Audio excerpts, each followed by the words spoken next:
A light magnitude 2.7 earthquake hit 19.4 kilometers, 12 miles, away from Bislig, Caraga, Philippines, in the evening of Wednesday, June 11, 2025 at 8:14 p.m. local time, GMT+8.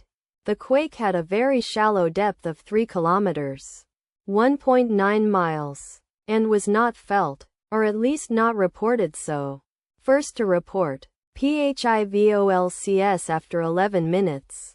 The earthquake occurred 3 hours after a magnitude 4.6 earthquake had hit on Wednesday, June 11, 2025, at 4:53 p.m. local time, Asia, Manila GMT+8, in 12 kilometers, 7 miles, distance to the northeast. Data source from Volcano Discovery. Did you feel it?